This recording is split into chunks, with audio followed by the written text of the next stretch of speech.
Bien, buenas tardes. Ante todo, es un placer darles la bienvenida a todos los participantes, todas las presentes en este momento, en este coloquio, el primero probablemente de carácter totalmente presencial que celebra la Casa de las Américas en casi 3 años, un tanto agitados. Es un placer recibirlos bajo la advocación de Vallejo. Ustedes saben que ya se han hecho habituales, ahora después comentaré un poco el tema, se han hecho habituales estos congresos dedicados a grandes figuras de la literatura peruana, que son también grandes figuras de la literatura latinoamericana, como lo del pensamiento, como Mariátegui, Antonio Cornejo Polar, José María Arguedas, y a Vallejo, que nos sirve, hay un pretexto doble, o sea, Vallejo mismo, obviamente, y lo otro es, como ustedes saben, el centenario de uno de los grandes libros, de los grandes poemarios de la lengua española. Siempre es difícil, hace un tiempo, el mundo en general está celebrando el centenario de las vanguardias, pero siempre es un poco difícil cuándo usar, qué hito usar para celebrar las vanguardias. Bueno, en América Latina, por lo pronto, creo que el creacionismo, decía Huidobro que él había empezado a esbozarlo en el año 12, entonces, bueno, pero no es ese evidentemente el gran momento. Y hay una especie de consenso, dado que quiso algo del azar y quizás un poco más allá, que en la lengua inglesa tuviera en el año 22 el Ulises de Joyce y la Tierra Baldía de Eliot, y que en América Latina ocurrieran dos hechos tan disímiles como la Semana de Arte Moderno de Sao Paulo y la aparición de este libro extraño en la penitenciaría de Lima, que creo que dice, me parece recordar, en el colofón, impreso en días de primavera de 1922. Bueno, de primavera obviamente al sur, es decir, de otoño por acá, es decir, en estas fechas se está celebrando ese centenario. Por cierto, hago un pequeño comentario, y es que aquí en la Casa de las Américas, bajo 7 llaves, hay un ejemplar de esa primera edición de Trilce, dedicada por Vallejo a Ricardo Vegas, un amigo de él, que a su vez lo heredó su hija Irene Vegas, que se lo donó hace muchos años, en los años 80, a la biblioteca de la Casa de las Américas. Así que nos custodia también ese ejemplar de Vallejo firmado por él mismo. Y también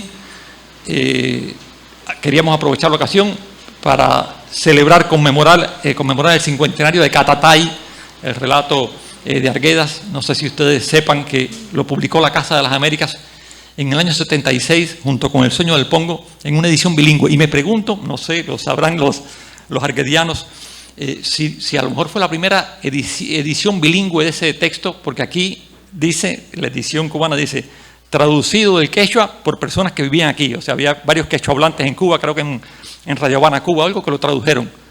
Si hubiera una traducción en Perú, a lo mejor se hubiera usado esta. No sé, esto lo lanzo ahora porque me vino a la mente que a lo mejor es la primera edición bilingüe de Catatay.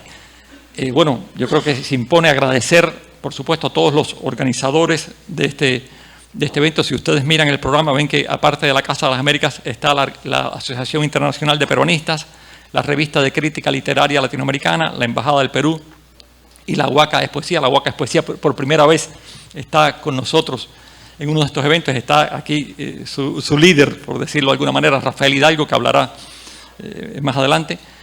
A la Embajada de Perú quiero agradecerle muy particularmente, sobre todo al embajador Gonzalo Guillén, porque ya es habitual que la Embajada apoye este tipo de encuentros. Ha sido tanto con el embajador Guido Toro como con Gonzalo Guillén. La Embajada se ha entregado y ha hecho posible la presencia de algunos conferencistas en estos encuentros. Y por supuesto, he dejado para el final, pero tenemos que agradecer especialmente a José Antonio Mazzotti, amigo, poeta, editor, ensayista, que por supuesto es mucho más que un copatrocinador, que un coorganizador. Es el alma, digámoslo así, de estos eventos, el que los gesta, los convoca, los organiza, los prepara, nos trae los programas, incluso esos programas que tienen en la mano, los hizo Mazzotti y los trajo él mismo en su maleta. Es decir, difícil imaginar estos encuentros sin su presencia. Hablarán después de mí el embajador Rafael Hidalgo y Mazzotti, pero quiero decir algo más. Tiene que ver con el programa mismo, una cuestión práctica. Bueno, ya han visto que el programa quisimos, por supuesto, que fuera híbrido también, en el sentido de que es un programa académico y poético. Tratándose de Vallejo, no debía ser de otro modo, que estuviera la poesía y los poetas también leyendo sus obras. Como no cabíamos todos en esta sala, en estos 2 días y medio tan intensos, tuvimos que dividir el evento en sesiones paralelas, una aquí y otra junto aquí a la entrada de la casa en la biblioteca José Antonio Echevarría, y ahí lo verán. Bueno, resulta que el tiempo no nos ayuda, como los que han llegado por primera vez. Este no es el tiempo normal nuestro, es mucho más apacible que esta ventolera.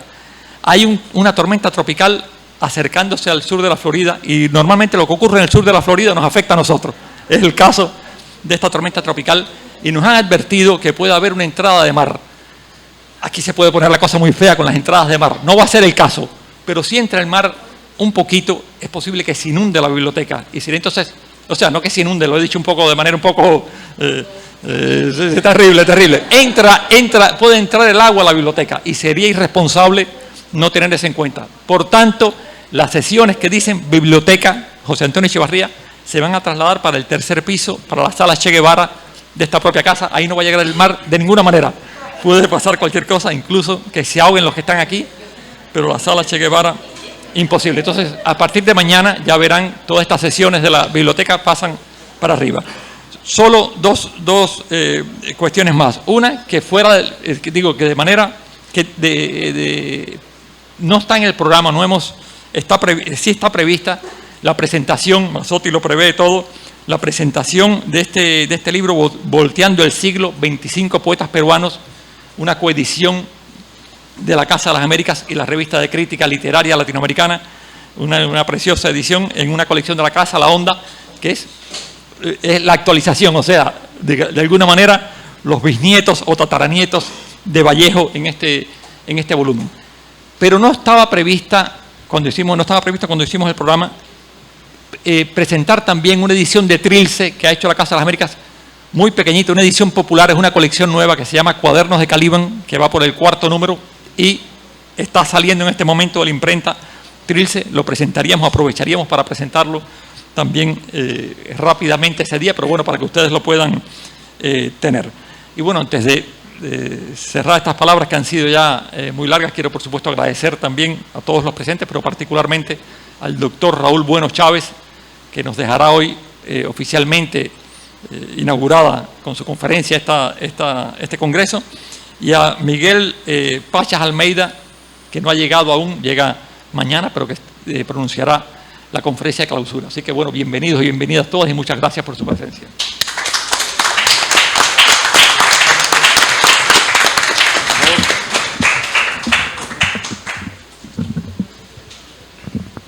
Muchas gracias, Jorge. ¿Me escuchan? Sí, ¿no? Bueno, buenas tardes a todas, a todos. De verdad que es un honor estar acá compartiendo esta mesa con distinguidos académicos.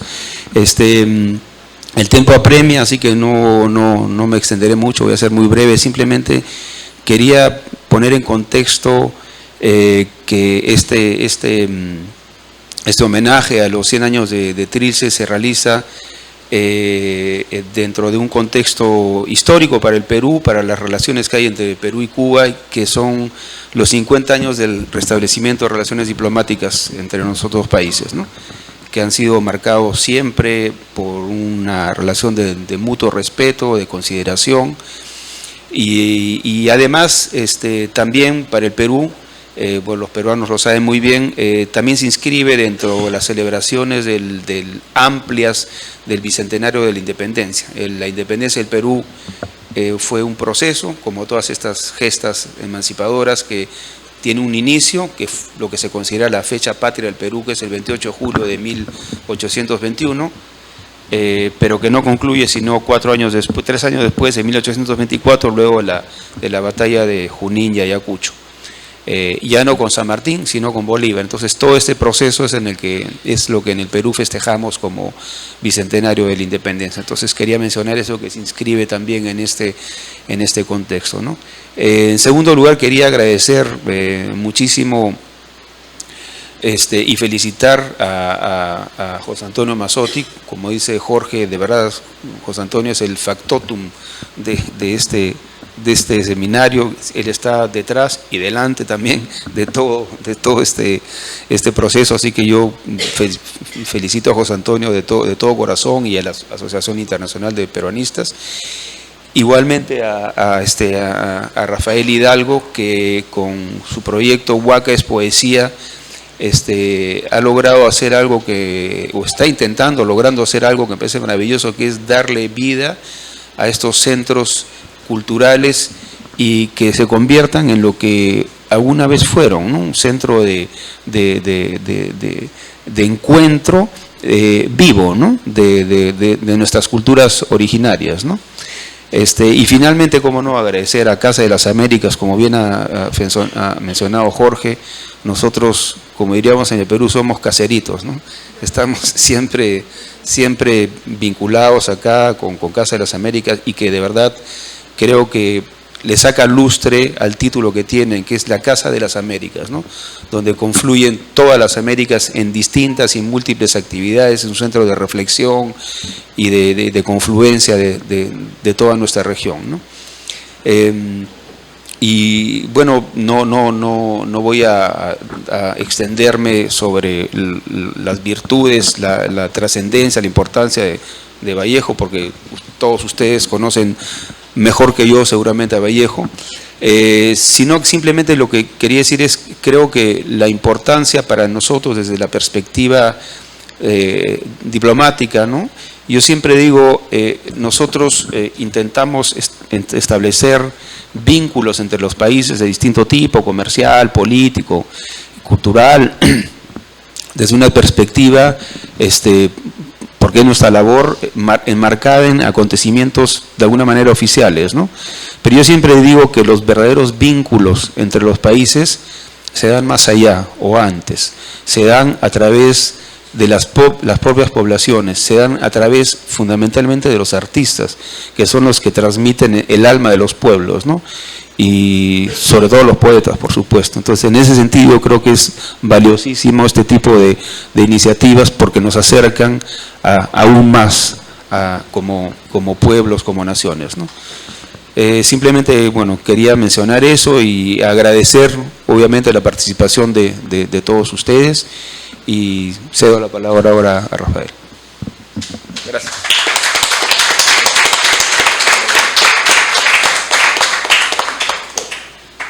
Buenas tardes. ¿Se me oye? ¿Sí, no? Sí. Bien, como miembro de la Huaca es Poesía, me siento profundamente honrado de estar aquí en este bastión de la cultura latinoamericana, que sin duda enorgullece no solamente a Cuba, sino a toda Latinoamérica. Estar en Casa de las Américas sin duda es significativo y trascendental por todo el legado histórico y significado que tiene para la cultura latinoamericana. Entonces, yo les traigo el saludo del proyecto La Huaca es Poesía, que, como lo dijo nuestro embajador,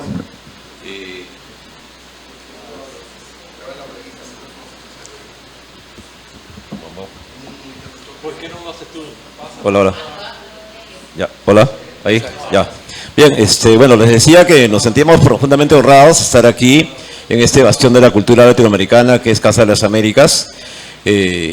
La Huaca es Poesía como proyecto se gesta hace 10 años en el complejo arqueológico Mateo Salado, y desde ahí es el único festival que se realiza en el mundo en un complejo arqueológico, ¿no? Y como dijo el embajador, lo que intentamos nosotros es revalorar los espacios arqueológicos, convirtiéndolos en espacios vivos. Y no solamente espacios vivos, sino también espacios de arte y manifestaciones artísticas contemporáneas, ¿no? En este homenaje a Trilce, en su centenario, y las vanguardias latinoamericanas, sin duda para la Huaca es Poesía, vuelvo a decirlo, es pues un honor estar aquí auspiciando el evento con Casa de las Américas, con la Asociación Internacional de Peronistas, con la revista de crítica literaria latinoamericana, con la Embajada del Perú. Yo quiero agradecer el recibimiento tan cordial, tan efusivo, tan sincero de Jorge Fornet, y bueno, a todos, al excelentísimo embajador del Perú en Cuba, Gonzalo Guillén, a José Antonio Mazzotti, como lo han dicho quienes me han antecedido, tiene una labor admirable, ¿no? En cuanto a la organización, y ya todo lo deja prácticamente definido y bueno, no hay nada creo que cambiar ahí en todo lo que hace José Antonio. Entonces, yo quiero agradecer a todos la presencia y en nombre de todos los integrantes de la Huaca es Poesía también hoy sumamos a nuestro miembro honorario, al poeta Raúl Bueno, que dentro de unos momentos va a tener pues una presentación que se suma a la organización de la Huaca es Poesía. Entonces, felices de estar en La Habana, felices de estar en Casa de las Américas y profundamente orgullosos de estar aquí. Muchas gracias a ustedes.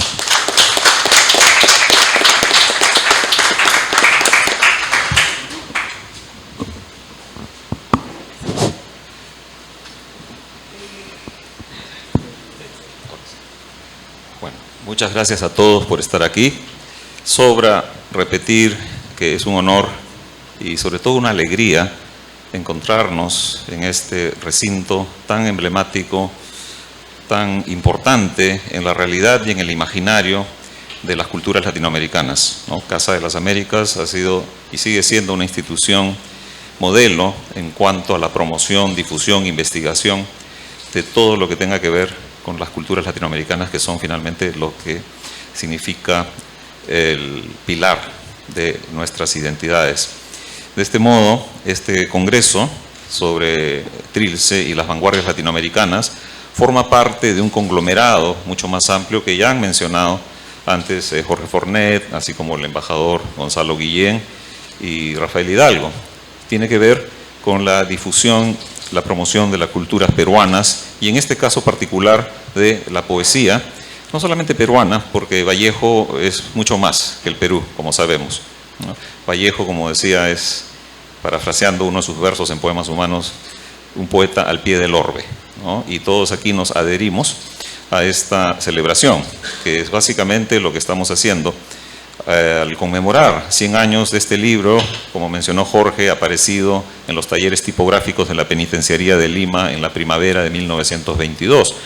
Un libro que tiene una historia, podríamos decir, accidentada en muchos sentidos, no solamente en lo que se refiere al proceso de la impresión, que Vallejo quiso cambiar pliegos, puso otro título, borró el seudónimo bastante feo de César Perú, que suena como Anatole France, menos mal sus amigos lo convencieron de que firmara con su propio nombre, y así salió el libro, ¿no? Con esta palabra tan extraña que hasta ahora muchos disputan qué significa, ¿no? Y hace poco tuvimos un congreso dentro de esta ola vallejiana del año 22, porque ya creo que son por lo menos 7 congresos sobre Trilce que han ocurrido, y va a haber todavía un par de congresos más, uno en París, otro en Boston, es decir, Vallejo alcanza para todo el año.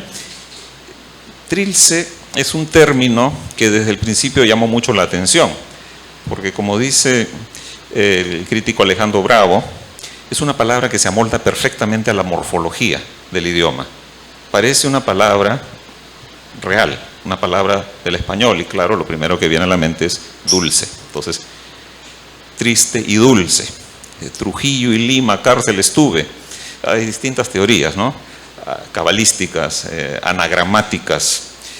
Incluso este mismo crítico, Federico Bravo, tuvo la brillante idea de hacer una lectura numerológica, sumando los equivalentes numéricos de cada una de las letras de la palabra Trilce, ¿no? Siguiendo el modelo de la cábala.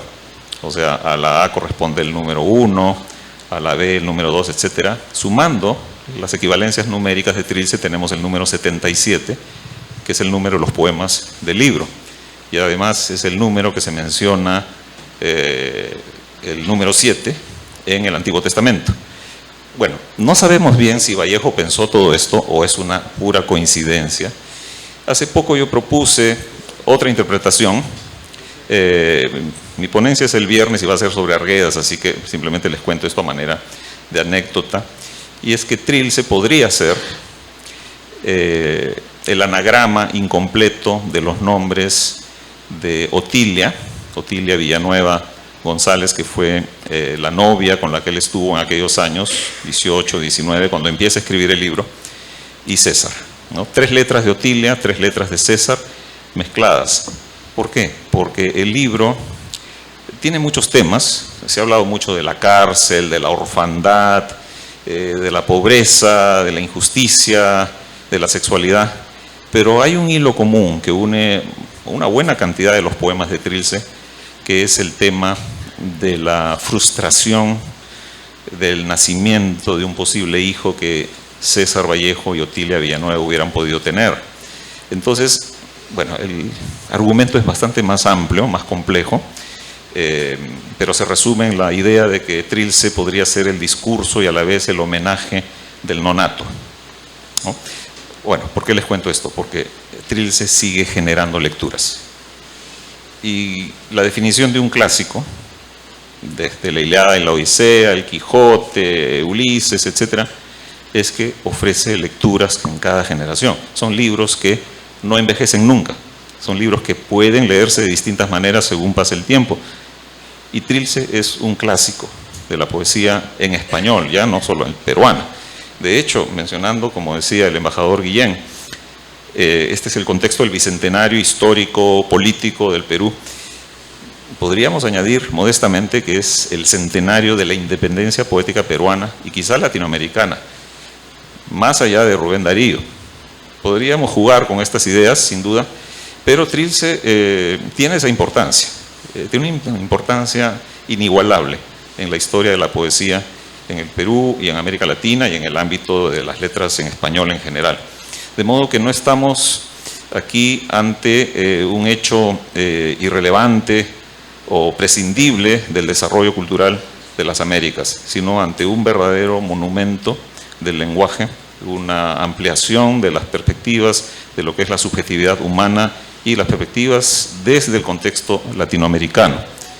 Para terminar, les cuento otra anécdota, ¿no? Y luego voy a hablar un poquito de estos congresos de cultura latinoamericana que organizamos en Casa de las Américas gracias al apoyo de Jorge Fornet, de todo el personal de Casa de las Américas, Yolanda, Caridad, Roberto, en fin, todo el equipo querido de amigos que nos apoyan constantemente en cada idea y cada locura que se nos ocurre proponer, así como de la Embajada del Perú en Cuba, ahora representada por el embajador Gonzalo Guillén, pero la Embajada del Perú en Cuba ha tenido también un papel muy generoso en el apoyo de la logística y los viajes de algunos invitados destacados, así que a ellos hay que agradecer doblemente porque sin ellos este congreso sería imposible o sería otra cosa. Y asimismo a la Huacas Poesía, la institución que representa su fundador, el poeta Rafael Hidalgo, que como ha mencionado es una institución sin fines de lucro creada en 2013 para promocionar la poesía, no solo peruana, la poesía en general, en función del larguísimo, inacabable legado y rica tradición de cultura arquitectónica peruana, prehispánica, ¿no? La palabra huaca, quizá no todos están familiarizados, significa muchas cosas, pero se le conoce sobre todo por su referencia a los sitios arqueológicos. Nada más en Lima hay 336 sitios arqueológicos. La huaca donde se fundó el movimiento de la Huacas Poesía es la Huaca Mateo Salado en el distrito de Pueblo Libre. Por eso la misión de la Huacas Poesía es también llevar la producción poética a otros sitios arqueológicos, ¿no? O históricos. Así que a Rafael Hidalgo ya ha visto el Fuerte de la Cabaña y estamos pensando proponer algo parecido a lo que se haría en un sitio de larga tradición y de importancia histórica como la Huaca Mateo Salado en Lima. Por último, solamente recordar que las instituciones que están detrás de este evento, la Asociación Internacional de Peruanistas, que es una ONG que se dedica, como dice el nombre, a promocionar las culturas peruanas, la revista de crítica literaria latinoamericana, el último número recién llega a Cuba, así que voy a hablar un poquito de eso durante estos días, la Embajada del Perú en Cuba y por supuesto Casa de las Américas y la Huacas Poesía se han unido, estamos aquí 4 representantes de estas instituciones a fin de llevar la poesía de Vallejo más allá y más acá del ámbito peruano. Les agradezco muchísimo a todos su interés, su paciencia, su presencia. Y ahora que estamos regresando a los eventos presenciales, pues es una alegría vernos cara a cara y poder escucharnos sin la pantalla de por medio. Muy amables.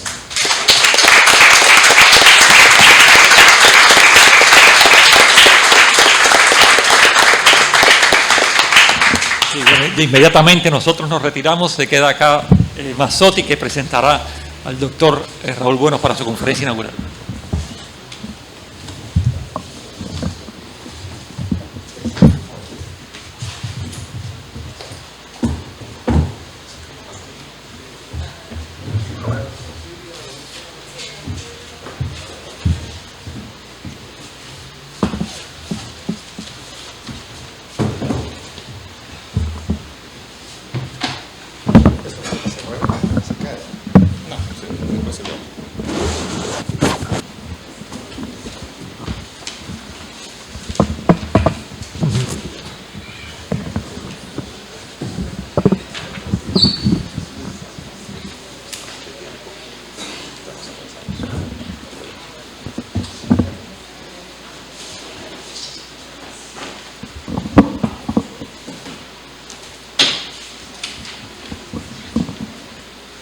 Muy bien, llevamos un ligero atraso.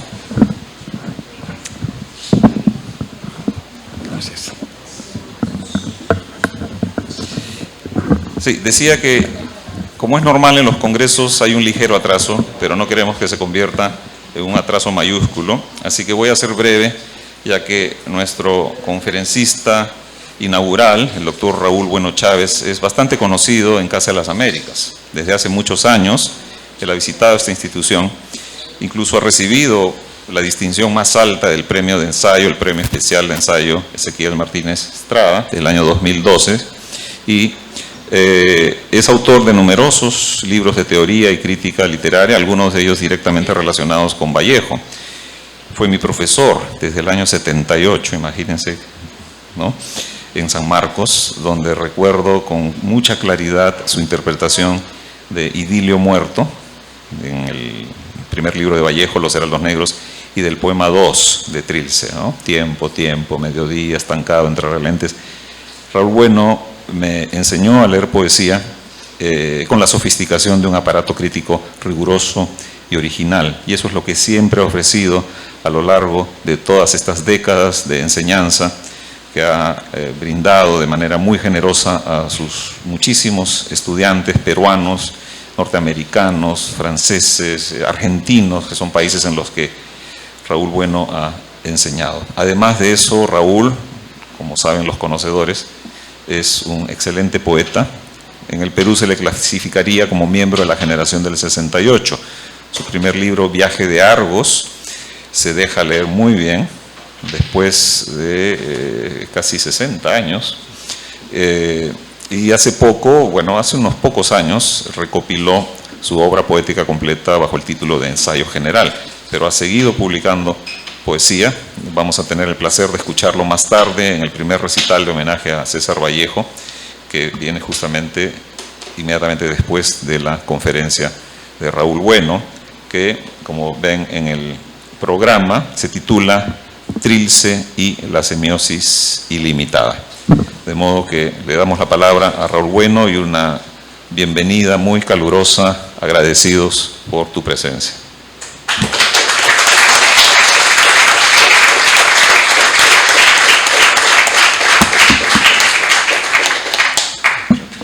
Gracias.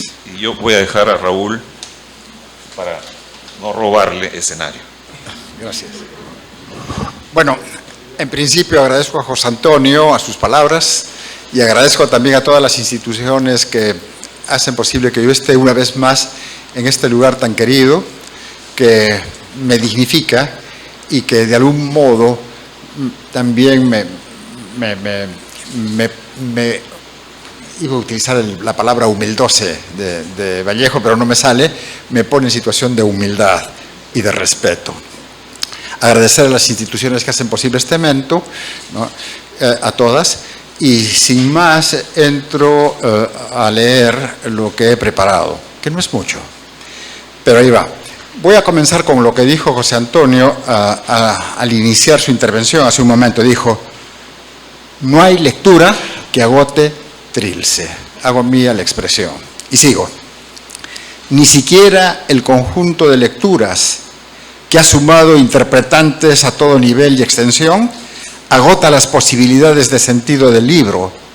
Incluso esta lectura, que quiere ser abarcadora y explicar el sistema poético, es decir, el compositivo, en función de los principios estructuradores del poemario y no las puntuales significaciones textuales, cae al final dentro de las mismas limitaciones. Será superado, discutido este tema, esta ponencia discutida y superada.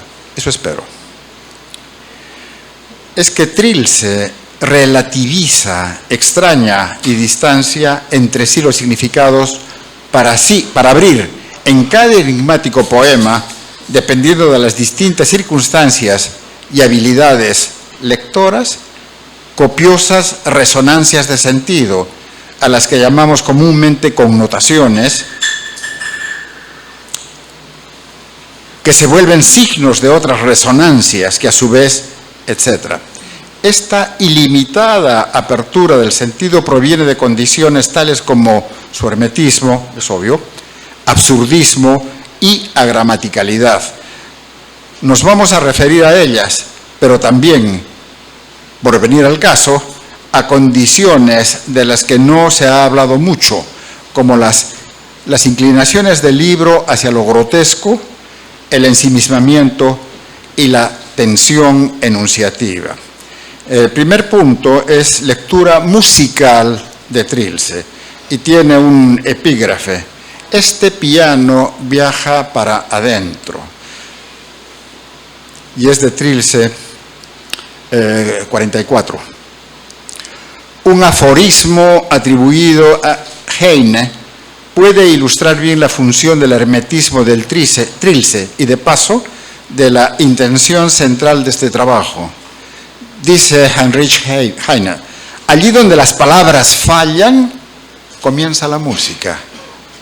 En efecto, se ha insistido en que para Vallejo el lenguaje usual resulta inoperante, falla.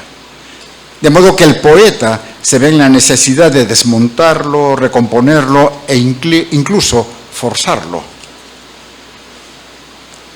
Tanto en expresión como en contenido.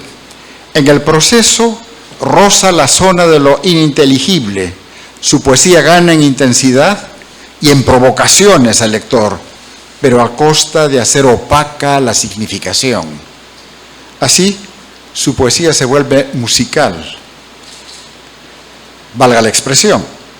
Es decir, como en la música sinfónica, se encuentra dotada esa poesía de sentido, un sentido prójimo de sensaciones, pulsiones, estados de ánimo marcados por el enigma, la fascinación, la euforia o la disforia, pero carente de significados lógicos y plausibles correlatos de realidad.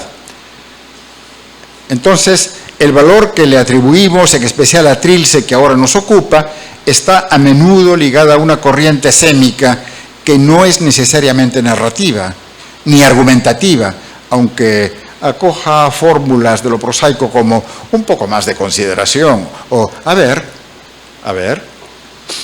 En otras palabras, aunque buena parte de esta poesía se apoya en una semántica, digamos, natural, encarnada en frases y secuencias de lo reconocible, cito, mediodía con gallos que cancionan escarbando en vano. Claro, he añadido las partículas que hacen natural esta lectura, pero es lo mismo. Es de Trilce II. La otra parte se apoya en el absurdo, en la agramaticalidad estructural o referencial, o en secretas mitologías que oscurecen el conjunto y lo vuelven ambiguo y por ello mismo polivalente. Cito, acaban de pasar gangueando sus memorias, dobladoras penas. Tengo una nota al pie de página, no voy a leer las notas, pero esta sí. Dice, Vallejo ofrece aquí una de las aventuras más extrañas realizadas. No, es otra. Es otra la nota. Puede referir este verso a alguien que ganguea, a memorias que trastabillan, a conversaciones balbuceantes, a escenas que apenan al sujeto, le duplican su pena, lo llevan a no poder articular un contenido, lo que sea. Así, más allá o más acá de las denotaciones, ella toca las recónditas fibras de lo connotativo, ese germen emocional casi instintivo, prójimo de la cora de que hablaba Julia Kristeva en Semiotique, que mora en los intersticios del lenguaje y en la experiencia cuasi onírica de los individuos, apetitos, necesidades, temores, percepciones y placeres previos a su formulación conceptual. Podemos verlo de otra manera: nadie busca el contenido explícito de una obra musical, no lírica, digamos un concierto. Nadie se pregunta por el qué dice, qué quiere decir, qué significa. Estoy hablando desde la perspectiva lectora, desde el lector, el común y corriente, el lector natural, no el crítico. No sé si se va entendiendo esa diferencia. Vuelvo. Nadie se pregunta por el qué dice, qué quiere decir, qué significa una obra musical. Simplemente se deja llevar por las sensaciones y el clima afectivo que provoca, en general de disfrute, pero a veces también de disforia. Creo que a estas alturas ya se vislumbra la propuesta primaria de este ensayo: leer musicalmente la poesía de Vallejo, dejándose llevar por las fuerzas expresivas de sus incitaciones y recónditas asociaciones, sin necesariamente tratar de solidificar significados e interpretantes de alcance. Esto es, sin buscarle 5 pies al gato de las pulsiones que hierven debajo de la ríspida piel verbal del poema. Esta actitud le devuelve agencia y dignidad al lector no especializado, que disfrute el flujo y la intensidad poéticos, esto es, el ritmo, la melodía y la armonía de las reverberaciones del sentido, sin dejarse avasallar por lo que no entiende plenamente, como cuando alguien disfruta de una sinfonía que, por no tener acodos de lenguaje, es necesariamente hermética, ensimismada, como producida por un, cito, piano que viaja para adentro, fin de cita, que pone en reversa lo expresable, hurgando lo que no tiene palabras. Desde esta perspectiva, no está mal, nada mal, incluso está muy bien sentir o vivir la poesía de Vallejo sin entenderlo plenamente. No se dice acá que no haya que analizar la poesía compleja de Vallejo, ni mucho menos. Las lecturas académicas y las polémicas que ellas suscitan cumplen a menudo la función de revelar cómo se escriben o fueron escritos estos textos y cómo se organizan sus proyecciones de sentido, pero eso es otro cantar, ya.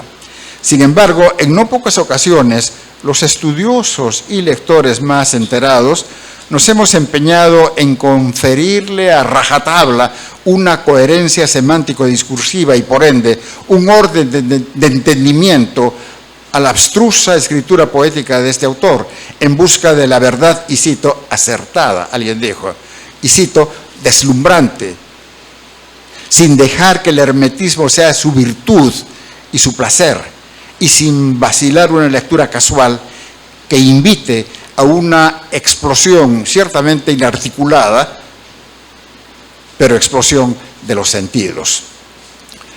¿Cómo leer a Vallejo?, se pregunta el finísimo poeta y crítico Alberto Escobar en su famoso libro que lleva precisamente ese nombre.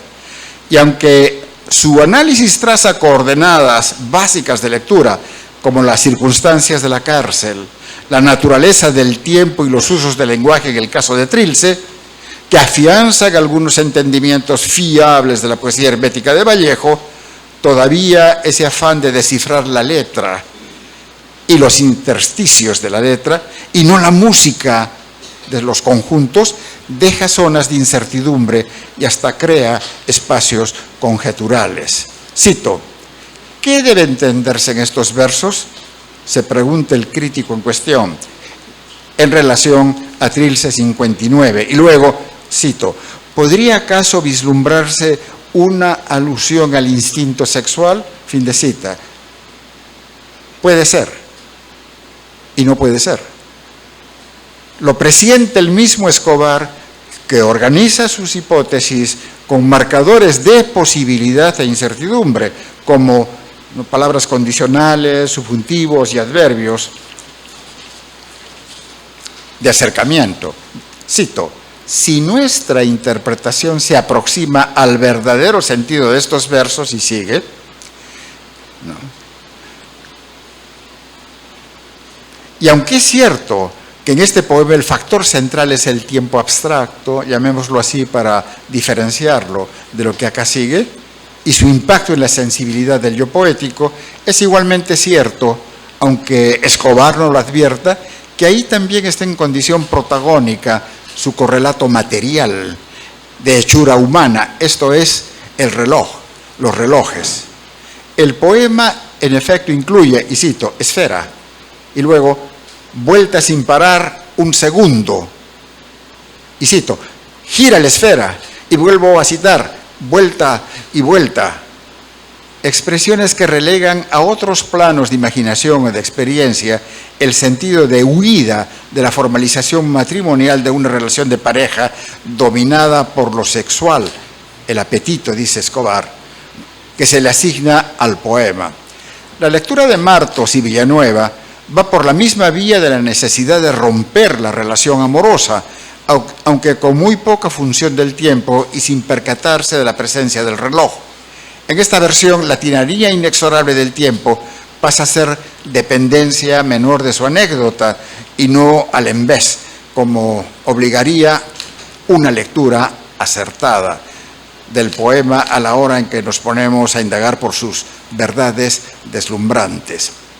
En la reciente lectura de Vic y Gibet se expone con mayor extensión y claridad la anécdota argumental, o sea, la necesidad de ruptura de las relaciones de pareja, sexuales, matrimoniales, reproductivas, pero se ignora el tiempo que regula y trasciende esas y otras relaciones y su concreción analógica materializada en el imbatible girar de las agujas del reloj.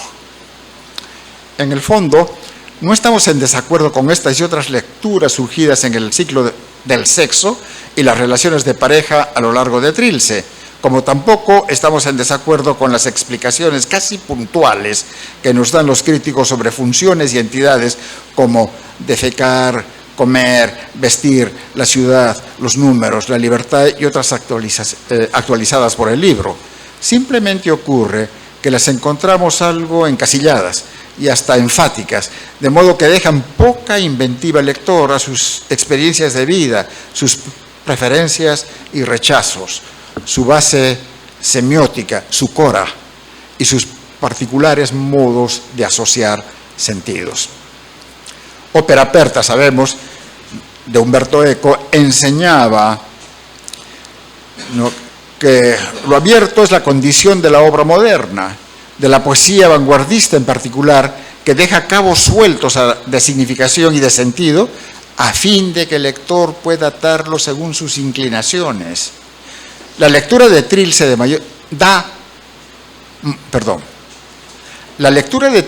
mayor calce intelectual parece negar esta condición y trabaja con vehemencia para cimentar los contenidos y ajustar las líneas de sentido. Con estos énfasis y encasillamientos, la poesía de Vallejo deja de ser música, ebullición de solicitaciones, de entendimiento, solturas de la imaginación, llamadas de placer o displacer, articulaciones en suma entre la intensidad y la extensión de los sentidos. Lo que no significa, vuelvo a decir, que estamos en desacuerdo con marcar los puntos de significación que encaminan hacia su resolución los sentidos latentes en los textos.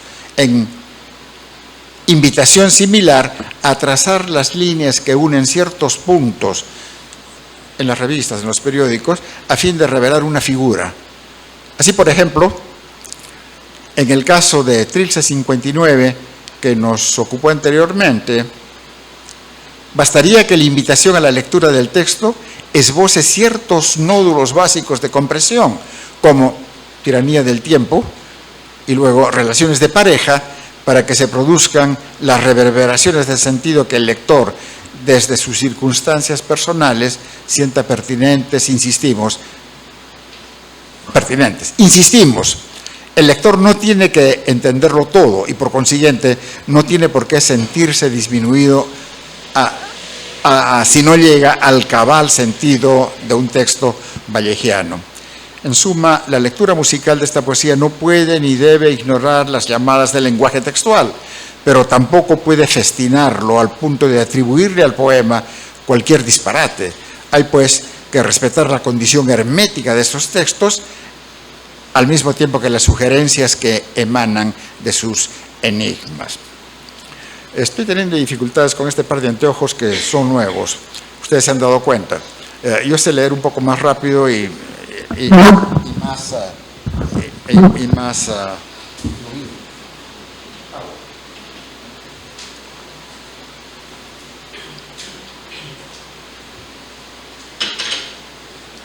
legibilidad de lo hermético. Y hay una cita: no hay cifra hablada que no sea suma.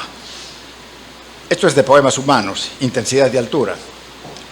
Yo tengo para mí que Poemas Humanos, en muchos aspectos, da la clave poética de la estructuración lírica anterior, concretamente de Trilce, en muchos aspectos, sobre todo en Intensidad y Altura, y sobre todo en ese poema que dice Yuntas, todo, nada. Esa es la poesía de Vallejo, todo o nada.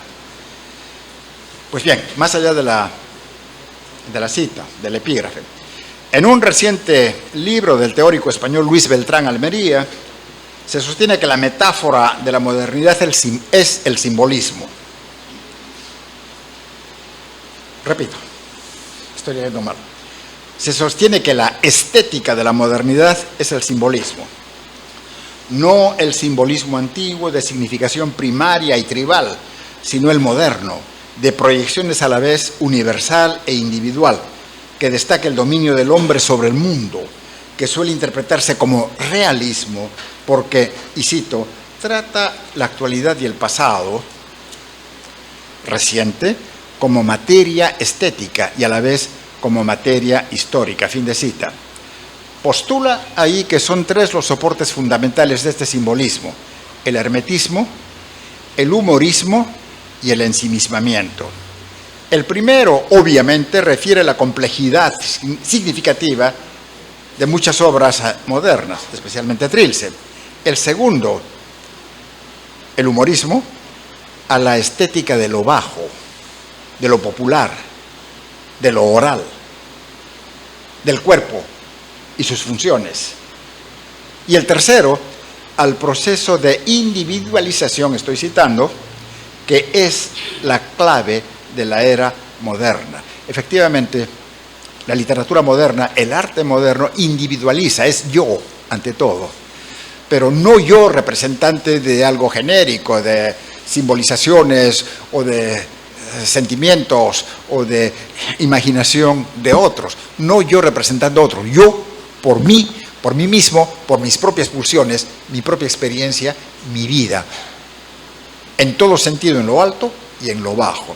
Eso es característico sobre todo de la novela moderna, pero en especial de este tipo, dentro de la lírica, en especial de este libro que es Trilce. Eso ya me permite saltar todo un párrafo. La poesía de Trilce ha sido juzgada por varios desde difícil hasta absolutamente incomprensible, pasando por lo ilegible. ¿Qué características le otorgan esta condición? Lo sabemos, son la violencia sobre el lenguaje y sus funciones, ruptura de la gramática, agramaticalidad propiamente dicha, el absurdo, la otra agramaticalidad, la del contenido y sus referencias, neologismos, arcaísmos, etcétera, etcétera. Al respecto, Julio Ortega predica, cito, la revuelta de Trilce contra el lenguaje, cuyo sistema referencial pone a prueba. Esta violencia posibilita lecturas críticas de distinto tipo, nivel y extensión, de poema a poema, del poemario en su conjunto y de este conjunto dentro de la evolución poética del autor. En general, con un alto grado de pertinencia. La crítica que me interesa, la crítica que yo estimo altamente, es muy lúcida en cuanto a trazar estos sentidos de lectura, estas líneas.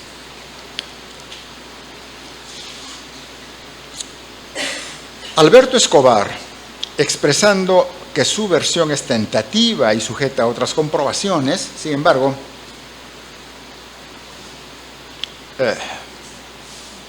los anteojos otra vez, dejémoslo de lado al maestro. Se trata de lecturas que tienen poca llegada, hay, sin embargo, lecturas distintas, abstrusas, críticas, que ni siquiera el enterado, el crítico enterado, el teórico enterado las entiende plenamente. Y voy a citar un par de casos de repente. Aquí viene uno, por lo pronto. Bien se recuerda el arrebato que provocó entre los lectores legos y algunos no legos la publicación del libro de Enrique Bayón Aguirre, Vallejo como paradigma. Lo cierto es que, a la larga, los lectores comunes siguen sin entender mayormente los poemas del libro, salvo aquellos que remiten al hogar infantil, la madre, a la familia. Bien recuerdo que en nuestro tiempo, de San Marcos, 1985, cuando aparece el libro, la gente decía, ¿no?, este es Vallejo como paradigma de lo que no debe hacerse como crítica. Es enigmático el poema que trabaja, pero la parafernalia teórico-metodológica que él pone en ejecución para aclarar ese hermetismo, lo hace mucho más hermético. 3. Semiosis ilimitada, resonancias poéticas. Se va haciendo visible, se va haciendo visible que nuestra propuesta consiste en entrar en la poesía de Vallejo con una conciencia semiótica más que semántica. La diferencia está en que esta última la entiende como discurso de significación redonda, la lectura semántica, digamos de significación cerrada o casi, mientras que la primera la considera en la efervescencia y el potencial de las connotaciones y sugerencias de los semas, para decirlo en semiótica, no enlistados socialmente, en suma. La actitud semiótica, entonces, propone extraer líneas de legibilidad en los desplazamientos que activa esta efervescencia, desde los intersticios léxicos y los espacios abiertos por la semiosis ilimitada. Es hora de llamar a Humberto Eco para precisar esta noción que toma él en préstamo de Charles Sanders Peirce y nosotros de ambos. Nos recuerda Eco que el interpretante que vincula un signo a un referente se convierte en un signo 2 de otro interpretante que a su vez se vuelve un nuevo signo, 3 y así sucesivamente. Así funcionan el lenguaje verbal, los distintos sistemas de signos, los discursos, la cultura y la vida. Todo es un tramado de signos que se remiten a sí mismos y entre ellos, ¿no?, tanto que al final el primero en la lista puede ser el último, ¿no?, y así de manera infinita, dando vueltas en redondo, si se quiere. Esta particularidad que implica continuos desplazamientos cínicos y referenciales es la que, a nuestro modo de ver, explota brillantemente Vallejo para construir su hermetismo cargado de sentido y de posibilidades de significación. No es fácil, pues lo que puede entenderse como una acumulación casual de términos puede no interesar a nadie y con ello puede no conducir a ninguna aventura musical, a ninguna exaltación del espíritu. Y ahora que hablamos de resonancias y semiosis ilimitada, convoquemos a quien, a nuestro modo de ver, mejor ha planteado la condición musical y la amplitud de sentidos de la poesía moderna, Cornelius Castoriadis. Comparando la poesía griega antigua y la europea moderna, ve que aquella se vale de la, cito, indivisible polisemia de las palabras, característica de las lenguas antiguas para expresar contenidos de complejidad. En cambio, la poesía en lenguas modernas, que disponen de un léxico tan amplio que limita la polisemia, esas lenguas se valen de las resonancias de las palabras, esto es, de los, cito, armónicos, las connotaciones, ¿no? Los armónicos que cada palabra particular hace resonar. Fin de cita. Y claro, de las metáforas desarrolladas, apoyándose obviamente en la semiosis ilimitada de Peirce, explica que, cito, la riqueza armónica de un verso es fruto de la riqueza de las remisiones de las palabras que lo componen y fruto de la metáfora desarrollada de imágenes comunicadas, dice, que en su particular semiosis remiten unas a otras.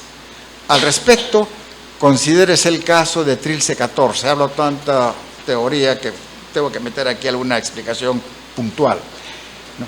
Considérese el caso de Trilce XIV, en que la palabra goma del verso, cito, esa goma que pega el azogue adentro, fin de cita, es, desde Escobar creo en adelante, sinécdoque de preservativo, goma, que es metonimia de eyaculación, segunda remisión o tercera, y ambas metonimia de impedida procreación, tercera, metáfora al final de paternidad no deseada. Así es toda la poesía de Vallejo, en Trilce, sistemas de remisión, de remisiones, de remisiones.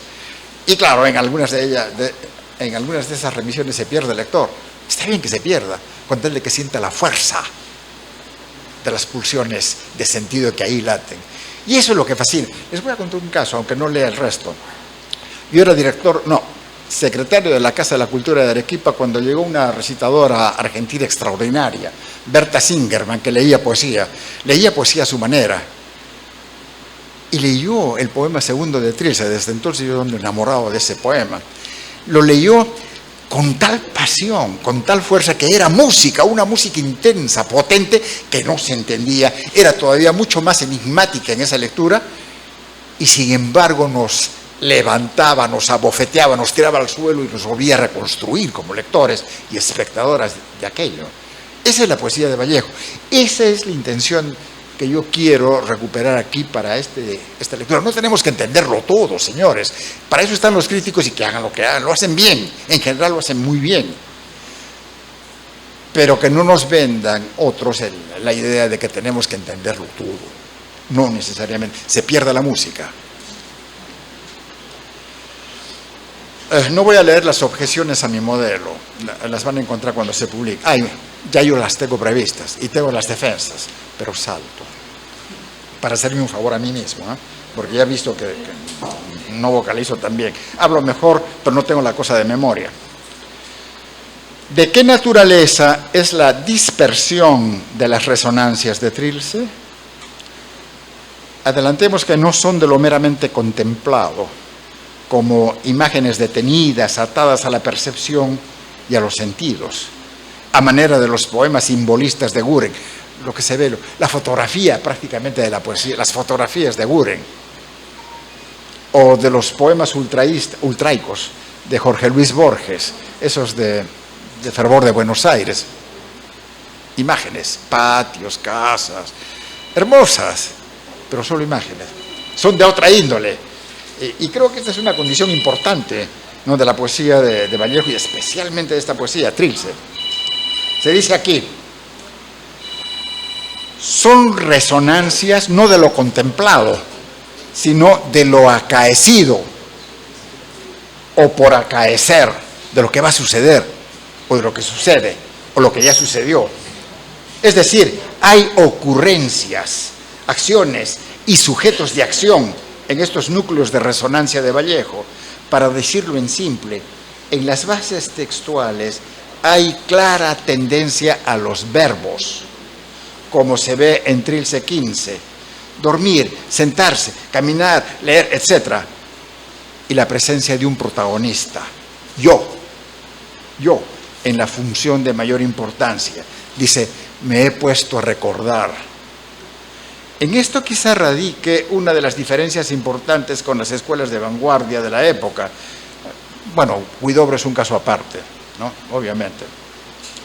También él es muy verbal. A la que Vallejo veía como imposturas. Por eso, si bien se ve, no hay en esta poesía la ostensible predisposición de otras poéticas a la sinestesia, tanto porque la poesía de Vallejo no es meramente contemplativa, como se ha dicho, sino de acción, es narrativa y está plagada de verbos. Pasan cosas ahí, pasan cosas en esa poesía.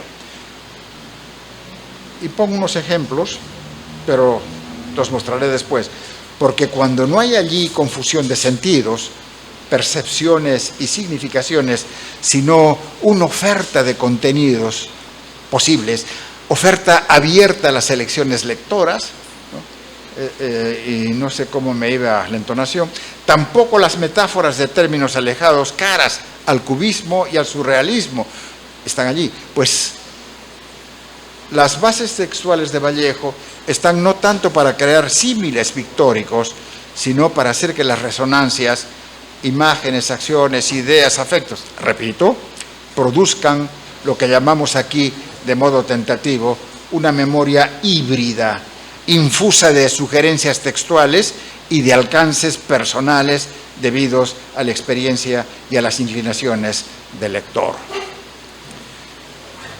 Así, el lenguaje de Vallejo en Trilce no sería de representación, tal como quiere Ortega, aunque ello parezca, sino de representación de representaciones que remiten a otros códigos de acceso, a otras representaciones. La tachadura, entonces, no es, cito, incertidumbre semántica, fin de cita, sino la apertura de la dispersión musical de los contenidos sémicos y metafóricos. De esta manera, escribir para Vallejo no es propiamente, cito, la práctica desconstructiva, fin de cita, que quisiera Ortega, sino la constructiva en otra dimensión, en la dimensión sémica, en el sentido de la posibilidad de nuevas asociaciones y remisiones del sentido. El lector, prefigurado por Vallejo, él los ha visto en su libro, los ha visto a ustedes, a ti, no habría escrito, prefigurado por Vallejo, es capaz de realizar las operaciones que esa escritura le demanda. De otro modo, Vallejo no habría escrito como lo hizo. Y aunque su poesía no es en verdad música, sabía que su lector lo seguiría musicalmente, es decir, intrigado por la corriente, por la correntada de solicitaciones de sentido, sin preguntarse angustiosamente por el significado de lo que lee y sin dejarse amilanar por hermetismos y agramaticalidades. Nuestro escritor sí contaba con todo ello.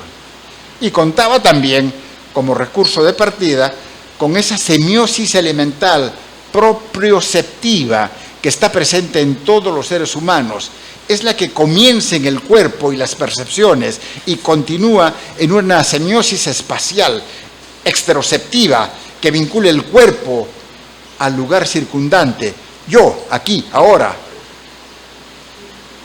en lo vertical, en lo horizontal, no, intermedio, sentado, la posición, la posicionalidad, la temperatura, el ambiente, los sonidos, lo propioceptivo, que vincula todo eso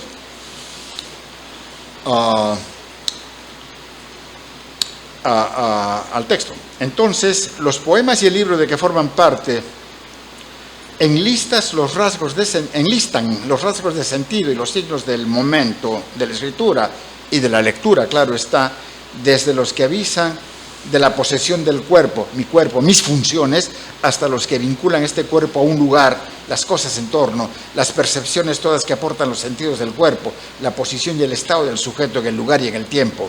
Es lo que lee y entiende en principio el lector, y desde donde comienza a experimentar las resonancias y a constituir los relatos que buenamente puede ese lector conseguir.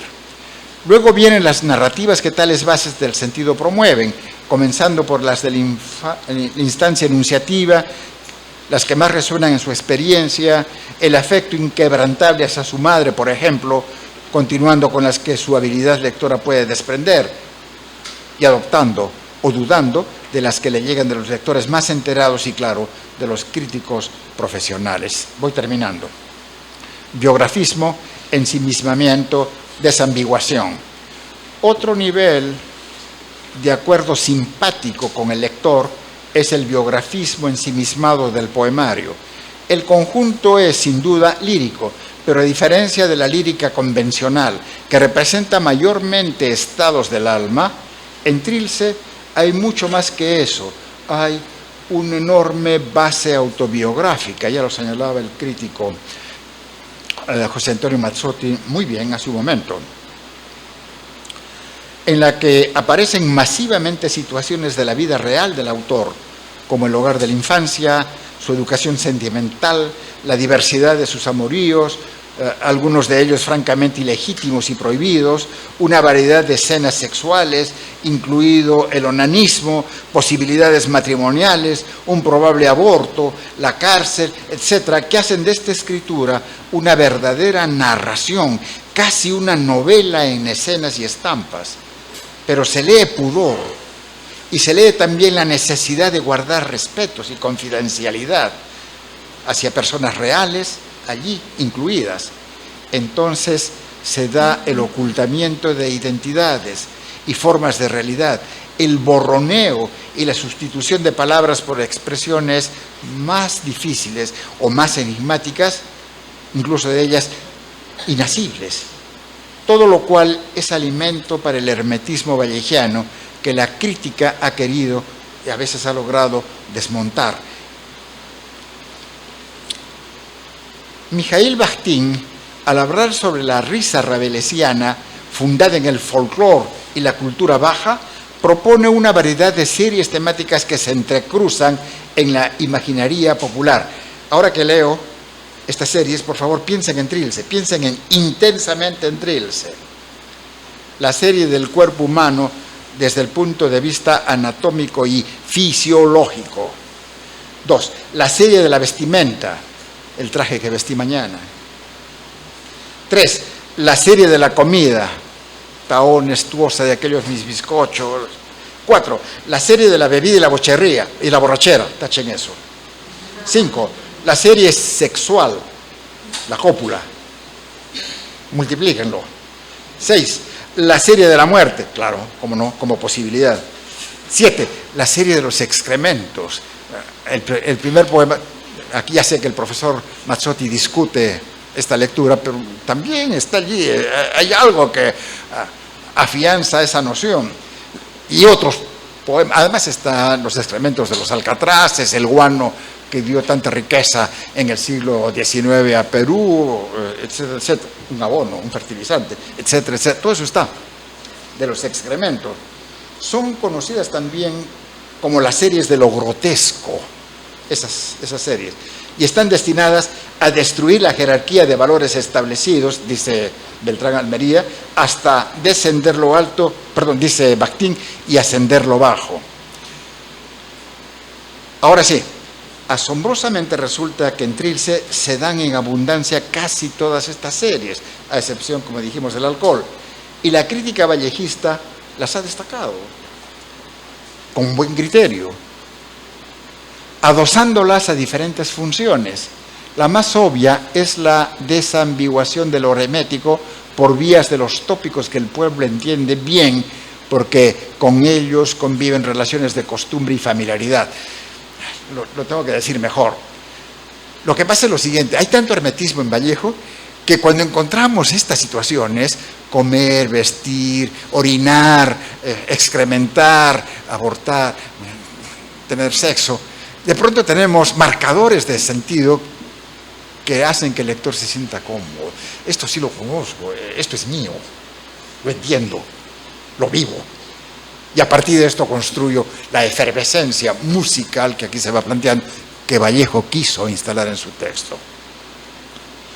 Otra función es el tratamiento de lo tradicionalmente bajo con propensiones de vindicación. Esa fisiología es parte sustancial de la condición humana, más exactamente del sólido vivir de todos y cada uno de los individuos y de nosotros. Tiene que estar ahí, si se habla de la condición humana. Y la tercera, toda una innovación lírica, trabajar lo serio en tono relativamente informal. Claro, no llegamos a la risa de que habla Bakhtin, tono informal, tocando lo grotesco que normalmente el Rabelais conduce a la risa, pero que en Vallejo se trata lo mismo sin conducir a la risa, solo a la condición humana. Eso bajo, entrañablemente, también es nuestro, ¿no? Lo vivimos, ¿no? Dice nuestra personalidad en muchos casos. Tengo que terminar, ya, esa es la última sección. Otra función consiste en demostrar que se puede llevar lo que provoca pudor hacia lo honesto, lo escribible. Esto es, dentro de contenedores de lo serio, en hazaña poética en que lo elemental, incluso tribal, se aposenta en lo lírico profundo. En todo caso, estos marcadores del cuerpo y sus funciones abren líneas de resonancia por las cuales pueda caminar en el azaroso ámbito de lo ininteligible una imaginación motivada por lo que le es cercano, privado, a menudo oculto. No hay pudor allí. Estas son series liberadoras, si bien se ve en un contexto enunciativo, sancionadas, pero limitante y deprimente, es la cárcel. Hay que liberarse. ¿Y por qué no liberarse haciendo estas menciones? Para afirmar el cuerpo, su corporeidad y sus funciones. Existo, soy, pese a las limitaciones de las paredes y de la cárcel. Así, alusiones a lo privado, sancionadas en lo público, como masturbarse, retener el esperma en el preservativo, estar a punto de asomar el excremento. Yo dudo ya de esa versión, ¿no? Pero la crítica lo dice, y pareciera que está allí. Orinarse, y por otro lado, otras dotadas de tierna nobleza comunicacional, como degustar los espléndidos bizcochos de la madre, comer junto a la amada, dormir con ella, apreciar el que ella le planche a uno los trajes, acentúan una semiosis del cuerpo donde adentro, afuera, arriba, abajo, placer, displacer y otros ejes primarios del sentido afirman la materialidad y la condición profunda de ser. Acuérdense de la palabra de Vallejo, ser con mayúscula, en el aquí y el ahora. Tarea en la que Vallejo se había jugado no solo la escritura, sino la vida. Gracias.